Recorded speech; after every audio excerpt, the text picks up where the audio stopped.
প্রিয় শিক্ষার্থীরা, তোমরা কেমন আছো? আমিও ভালো আছি। তবে তোমাদের জন্য সতর্কতা হচ্ছে, তোমরা স্বাস্থ্যবিধি মেনে চলবে, স্বাস্থ্যবিধি মেনেই শ্রেণীকক্ষে উপস্থিত থাকবে, আর মাস্ক পরবে। মাস্ক না পরে তোমরা বাইরে চলাফেরা করবে না। তোমাদের জন্য থাকলো আমার আন্তরিক শুভেচ্ছা, অভিনন্দন। তোমরা অনেকদিন পর বিদ্যালয়ের এই শ্রেণীকক্ষে উপস্থিত হয়েছ এবং আজকের এই শ্রেণীকক্ষে উপস্থিত হয়ে তোমরা ইংলিশ সেকেন্ড পেপার থেকে কমপ্লিটিং সেন্টেন্স সম্পর্কে আমরা আজকে আলোচনা করব। এই আলোচনায় তোমরা অংশ নিবে। প্রিয় শিক্ষার্থীরা, আমাদের গ্রামারের 11টা আইটেমসের মধ্যে এই কমপ্লিটিং সেন্টেন্স একটি আইটেম। এই কমপ্লিট সেন্টেন্স করতে হলে তোমাকে যে বিষয়টার উপরে ভালোভাবে লক্ষ্য করতে হবে, সেই বিষয়টা হলো একটি সেন্টেন্সকে পুরোপুরি স্ট্রাকচারটা তোমার জানতে হবে। একটা সেন্টেন্সের অর্ধেক বা হাফ দেয়া থাকবে, হাফ পার্ট দেয়া থাকবে আর হাফ পার্ট দেয়া থাকবে। ওই অংশটুকু তোমাকে গ্রামারের নির্দিষ্ট স্ট্রাকচার অনুযায়ী তোমাকে ওটা পুরো করতে হবে, অথবা ওটাকে তোমাকে লিখতে হবে। তো প্রিয় শিক্ষার্থীরা, আসো আমরা কমপ্লিটিং সেন্টেন্স সম্পর্কে একটু জানি। কমপ্লিটিং সেন্টেন্স করতে আমরা যে ধরনের সাবঅর্ডিনেট কনজাংশন অথবা যে ধরনের কোঅর্ডিনেটিং কনজাংশনগুলো আমরা ব্যবহার করে থাকি, সেই সাবঅর্ডিনেট বা কোঅর্ডিনেটিং কনজাংশন বিশেষ করে কম্পাউন্ড সেন্টেন্স এবং কমপ্লেক্স সেন্টেন্সের আনাগোনাটা এই কমপ্লিট সেন্টেন্সে একটু বেশি থাকে। তোমরা যে সেন্টেন্স দেখবে, এখানে একটা চার্ট দেখতে পারো। এই চার্টে তোমার রয়েছে, যেমন আজকে আমি এই কটা কনজাংশন থেকেই কমপ্লিট সেন্টেন্সটা করাবার চেষ্টা করব। বাক্যের একটি অংশ দেওয়া থাকবে আর একটি অংশ দেওয়া থাকবে না।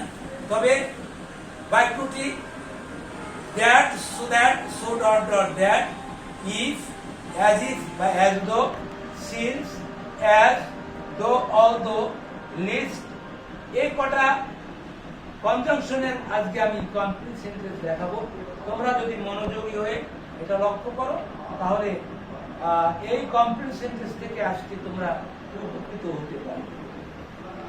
দেখো, প্রথমে কমপ্লিটিং সেন্টেন্সে সাবঅর্ডিনেট কনজাংশন যেটা আছে, সাবঅর্ডিনেট কনজাংশন দ্যাট মানে যা বা যেটা, সো দ্যাট যাতে, সো ডট ডট দ্যাট এত যে, ইফ হচ্ছে যদি কন্ডিশনাল, এবং অ্যাজ ইফ রয়েছে বা অ্যাজ দো রয়েছে যেন, সিন্স যখন বা যেহেতু, অ্যাজ আমরা এটাও কিন্তু যখন বা যেহেতু, সিন্স এবং অ্যাজ এর মানেটা একই রকম, দো যদিও তথাপিও, অলদো এটাও যদিও তথাপিও, লিস্ট হচ্ছে নতুবা বা পাশে বয় হয়। আমরা এই তোমাদের যে তালিকাটা দিলাম, এই তালিকাটায় আমরা কিভাবে কমপ্লিটিং সেন্টেন্সটা করব, এটা তোমরা একটু ভালো করে খেয়াল করবে। প্রিয় শিক্ষার্থীরা,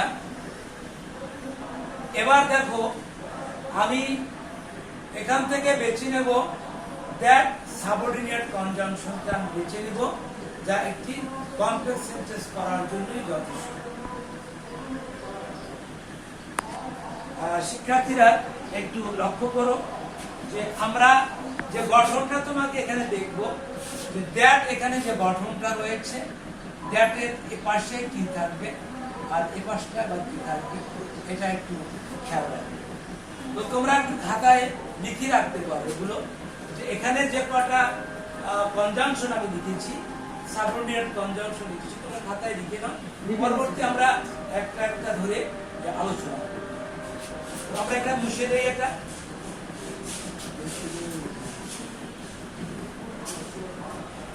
প্রথমে আমরা লিখেছিলাম দ্যাট কনজাংশনটা, এখানে দেখো দ্যাট দ্যাট এর প্রথম অংশটা যদি তুমি এভাবে দাও, subject plus verb one plus object আর এক্সটেনশন দাও। এখানে তুমি সেন্টেন্সটা এভাবে তার কাঠামো স্ট্রাকচারটা যদি এভাবে থাকে, পরবর্তী যদি দ্যাট থাকে, তাহলে পরবর্তী গঠনটা এভাবে তুমি দিতে পারো, subject plus shall will verb one plus object আর এক্সটেনশন দিতে পারো। অথবা তুমি যদি এখানে সাবজেক্ট প্লাস V2 অর্থাৎ ভার্বের ফার্স্ট ফর্ম বা অবজেক্ট আর এক্সটেনশন দাও, তাহলে এখানে দ্যাট দিবে, পরবর্তী গঠনটা হবে subject plus should plus would oblique would plus না অবলিক উড ভার্ব অন ভার্বের বেস ফর্ম অথবা অবজেক্ট আর এক্সটেনশন। আমরা এই কাঠামো বা স্ট্রাকচারে একটা সেন্টেন্স যদি দেখাই, তাহলে ব্যাপারটা একটু খেয়াল করতে পারবে। যেমন he says that আমি এ পর্যন্ত লিখে বাক্যটা এখান থেকে একটা ড্যাশ চিহ্ন দিয়ে বড় রকমের একটা ড্যাশ চিহ্ন দিয়ে রাখলাম, এ কারণে যে পরবর্তী স্ট্রাকচার অনুযায়ী তোমাকে সেন্টেন্সটাকে বসাতে হবে। দেখো, আমরা দ্যাট এর পরবর্তী স্ট্রাকচারটা হচ্ছে subject shall will verb one object. এইভাবে আমরা স্ট্রাকচার অনুযায়ী পরবর্তী বানিয়ে সেন্টেন্সটা আমরা বাকি অংশটা করব। তো এখন দেখো, সাবজেক্ট এই রয়েছে হি, ভার্ব অন শেষ রয়েছে, অবজেক্ট আর এক্সটেনশন আমরা এখানে আনতে পারিনি, কিন্তু না আনলেও আমাদের এখানে সেন্টেন্সটা কারেক্ট হয়ে যায়, তাহলে আমাদের না আনলেও হবে। তো আমরা এখানে দ্যাট এনেছি একটা কনজাংশন হিসেবে। তো এই দ্যাটের পরবর্তী গঠন অনুযায়ী লিখবো, তবে প্রথম সেন্টেন্সের যে অর্ধাংশ রয়েছে এটা তোমাকে অবশ্যই বুঝতে হবে। হি সেজ দ্যাট, তিনি বলেন যে।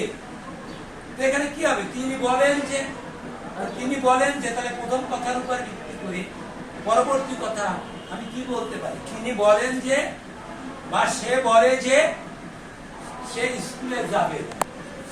দ্যাট হি উইল নট, আমরা নেগেটিভ নিয়েছি, নেগেটিভে কোনো স্ট্রাকচার এখানে দিতে হবে না, এখানে অ্যাফার্মেটিভ নেগেটিভ যাই থাকুক, আমরা অবস্থা ভেদে প্রথম সেন্টেন্স উপর ভিত্তি করে পরবর্তী সেন্টেন্সটা আমরা লিখব।